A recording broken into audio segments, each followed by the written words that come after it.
Hey guys, welcome back to my channel. Today I just wanted to do a quick little video addressing a really important area of self-care that is especially essential and often difficult for us mental health professionals. It's all about boundaries today. It's something that we talk a lot about with our clients but can be really hard to put into practice ourselves. The day you become a therapist is the day you become the advice person. Whether you were someone who friends or family often turned to for help in the past or not, being a therapist means that you will definitely be the go-to person for advice from now on. People will call you up asking questions or to vent, asking what you would do or what you tell a client to do. You hear the questions, is this normal? Am I crazy? And just hope you never witness an argument, because there's a strong chance that you could get dragged right into the middle of it. And this is true even for acquaintances or people you've just met. If you're at a house party or event and you're in that awkward small talk situation, there's a good chance that at some point in the night, someone you really don't know that well will either share something a little too intimate with you or ask, are you analyzing me right now? Please, if you're not a therapist and are watching this, we're not analyzing you in our spare time for free. We usually aren't even analyzing the clients who pay for sessions during business hours. This isn't The Sopranos, and there's a lot more to therapy than that.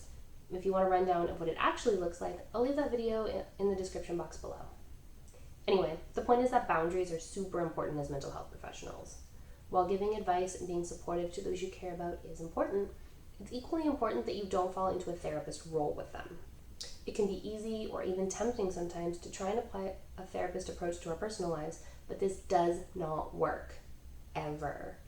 Therapy only works because it involves an impartial outsider. We can't be that for our friends and family. It's why there are such strict rules about dual relationships and conflict of interest. And boundaries are also incredibly important professionally. As a regulated professional, there are important guidelines about maintaining professionalism and avoiding conflicts of interest. But there are a lot of small, subtle ways that we can have weak to no boundaries. One of the main ways is with our time. Are you taking breaks during the day to eat lunch or move your body? Or are you at your desk rapidly eating lunch with one hand and working on the computer with the other hand? Are you able to focus on one task at a time? Or do you feel like you're being pulled in 10 different directions? Another thing to examine are your business hours. Are you checking your emails in the morning or at night?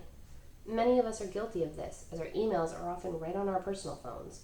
And once you've seen the notification or read the email, many of us do feel compelled to answer it. We tell ourselves it's quick, only a few minutes of our time. And it is. That one time. The problem with making ourselves available 24/7 is that it creates an expectation that you truly are always available. That's personal time out of your day that you're then spending professionally without compensation. One email really quick turns into 5, or a phone call, or 20 minutes of your time, an hour. Are you missing out on time with your spouse or your kids? What about time with yourself for your hobbies, friends, or self-care?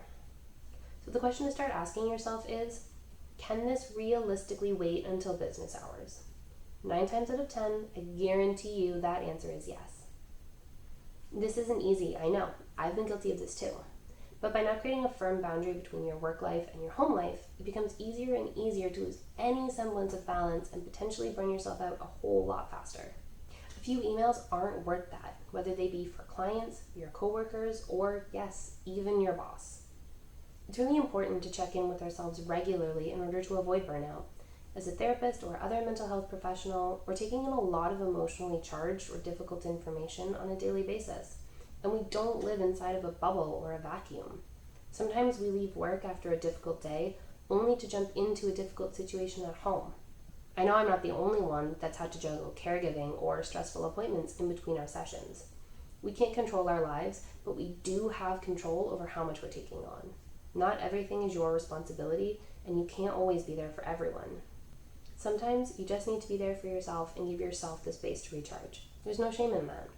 It's hard to say no, but you can't help someone else if you don't have the energy or space. Respecting and creating these boundaries also goes both ways.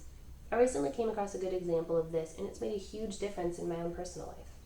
My friends and I have started to ask each other, is now a good time to talk? Or is it okay if I vent to you right now? This gives the other person the opportunity to either create that boundary by admitting that they aren't in a good place to be of help right now, and also make sure that it's an appropriate time to have the conversation if you are up for it.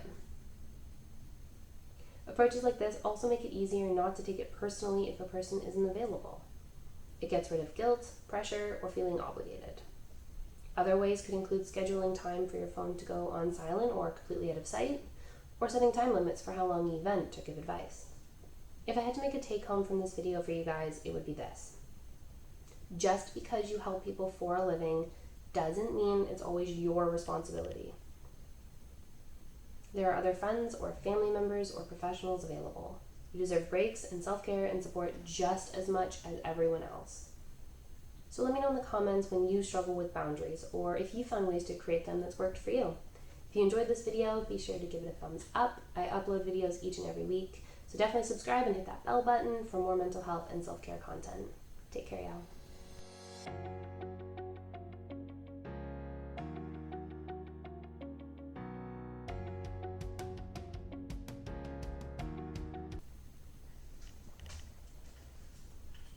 I forgot to turn my light back on.